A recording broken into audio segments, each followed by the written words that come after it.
Just as you thought the Neil Gaiman controversy was dying down, Netflix is about to release their Sandman final season after all, and they don't need any of this kind of publicity going on for it. He's now filed a lawsuit against one of his accusers seeking more than $500,000 from her. Why? Not for defamation or anything like that. For violation of an NDA. Not good. And wow, what a crazy look for him amid this crisis right here. They're doing everything really, really weird, but this just reeks of a guilty conscience every single time. We're going to get into the news in just a moment. If you've missed the Neil Gaiman stuff that's happened and how crazy it's been over the last year, I'll give you a brief recap. My name's John Delarose. This is the Real Fantasy News. I really appreciate you guys being here, and this is exactly where you should be. We do not cater to the mainstream media because they prop up evil people all the time. The male feminists, who are the biggest creeps out there, are the ones that have the biggest to gain in publishing. We've seen it over and over again. It's all about the agenda with these people, and with the agenda comes degeneracy on the other side. It's exactly what we've been warning about this entire time. And of course, people defended this guy for years and years and years and years, and this is what you get. Of course, I'm blacklisted from the mainstream industry, and I, of course, am making my own fantasy novels. I don't get propped up by them, just by readers, and that's it.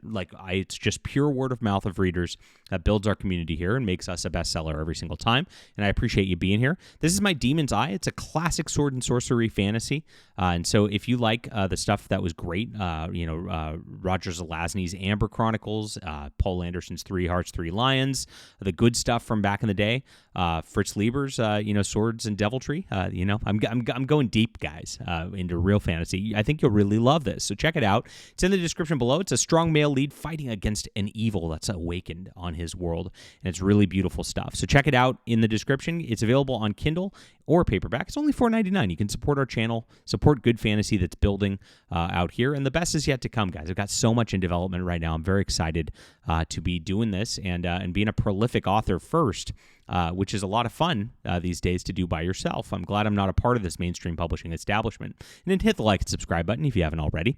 So this is the deal. Neil Gaiman, last year, it came out that he was allegedly sexually abusing a bunch of women. And of course, it came out that there were payoffs involved to several of them. One of them, he paid for her therapy bills, who was a fan of his. And then one of them was a nanny for his wife, who allegedly never even got paid. She was a homeless girl who was manipulated and basically brought by Amanda Palmer. It looked like a weird grooming situation to Neil Gaiman for the infamous bathtub incident where he brought her into his house. She was supposed to watch his kid, and he says, "Let me draw a bath for you." Oh. I don't know who talks like that, but it's creepy. When you're stuck and homeless, I guess you kind of follow through with things, and it led to a bad situation right there. She is now suing him in civil court for human trafficking, and also Amanda Palmer is involved in that lawsuit as well. So they've responded to that lawsuit about a month ago, and they requested that it be thrown out. It is still in court, as I understand it. And so this guy's being weird and litigious right now. Of course, just reporting on this stuff. This is how these people act all the time. Looks like he really wants it silenced because it did cause a bunch of problems. If you've not seen over the last year, several of his publishers have dropped him, said they're not going to work with him again. DC Comics has not. They're the one with the Sandman. They've got the most to lose. They actually just did a reprint right after these accusations came out and then pushed it out to stores and the like. I've been to a bunch of bookstores lately. It's still lined with Neil Gaiman books. So they're still out there. And so the publishing industry has a lot to lose. This is a guy who's too big to fail right there. And so Disney canceled a film project. The Sandman is getting ended. Good Omens is getting wrapped up and ended as well. And he was involved in a Kickstarter with a Good Omens graphic novel, which they actually wrote this whole long screed about how they're not going to pay him anymore. They probably paid him in advance, so it's probably a useless virtue signal. But yeah, they really reacted to this because it was so nasty. Now, one of the other victims out here, and there's been at least 7. I think I've seen 9 out there. This one was a woman who lived in his Woodstock, New York estate, and she lived in the guest house with her husband originally and her children, and her husband was the gardener for the estate. Well, they had a divorce. The husband moved out, and Neil Gaiman, he gracious man, allowed her to live there. well, she couldn't pay rent, so she could do other things, right? And that's allegedly what she said started to occur. That he would start going in there and acting really creepy. There's been some gory details that came out in Vulture magazine a while back, which we don't need to go over. But what it came down to is she accused him of saying of play to pay. It's quite the opposite. She has to play because she can't pay, and so that's very illegal in the United States. And she was manipulated into these sexual favors so that she and her daughter wouldn't get kicked out on the street. That's what it came down to. And so he, as a very innocent person does, paid her $275,000 to keep herself hushed. And so so he did that, made her sign an NDA that she would not talk to the media and not do this stuff. And, I don't know how legal that is to begin with. We'll see exactly what happens once this trial starts building up right here. But now he's sued her for breaching the NDA. Now, this is pretty weird in and of itself because, why would you do this? And there's a couple of, you got to go through the list of like probable reasons. One, he needs the money. Well, this woman clearly doesn't have money. She was living in his estate on a guest house for free because she could not afford to live. And as a single mother, obviously Neil Gaiman is not going to be getting a bunch of cash out of this, probably is not going to be able to pay this $500,000 even if this goes all the way through. She might not even be able to afford lawyers to fight this kind of thing. So this is pretty interesting. So it's not about the money, very obviously.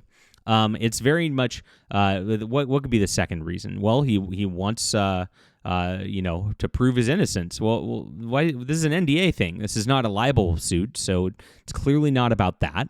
But if you think about it from the other situation, there are some other victims, at least, that are out there, and there's many more potential victims. And of course, we've heard some rumors that there is some crazy stuff that this is just scratching the surface, and that we're going to get into some weird underage stuff. Those have been rumors that have been going around, and that was, of course, propped up by the fact that Amanda Palmer posted on her Patreon a picture of Lolita, the book about the guy who was manipulating a young girl underage, sitting on a trash can. And right after Neil Gaiman made these kind of, got the allegations out there. So it was like, it's kind of weird. And so all these rumors have been flying. And so what this would do, and the main major objective that would make sense for a rationale, we don't know the reason, but just rationally looking at it, would be he wants to silence other accusers because he wants them to be afraid of big lawsuits against them, right? That is the reason. It sends a message saying we're not going to screw around. We are going to make sure that we fight you, and you're going to pay, and it's going to hurt if you come out with this story, right? Because this is a bad optic. I mean, honestly, suing somebody over an NDA in this situation is like, it makes you wonder. Well, wait, why was there an NDA? And why are you so afraid of that information coming out on this? It's not like it's a business deal or something that you're trying to keep your story spoiler free or anything like that. This is very clearly an NDA because it was gross allegations, and she's supposed to not talk about it.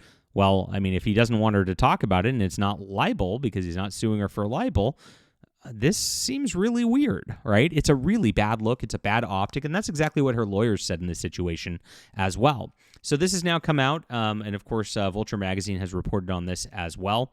And now Neil Gaiman's involved in 2 lawsuits going on. He's got one against him for human trafficking by one of his other accusers, and he's got this going out there as a violation of the NDA. Sorry about that.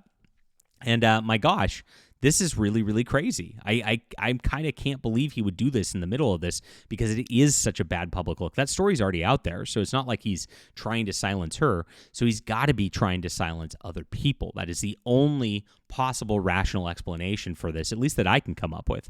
What do you guys think about this? Leave a comment down below. Love to hear from you. Hit the like and subscribe button. Really appreciate you guys being here. And for some real fantasy, check out The Demon's Eye. This is great stuff. You'll enjoy it, and I appreciate you guys for being here. We'll be back soon.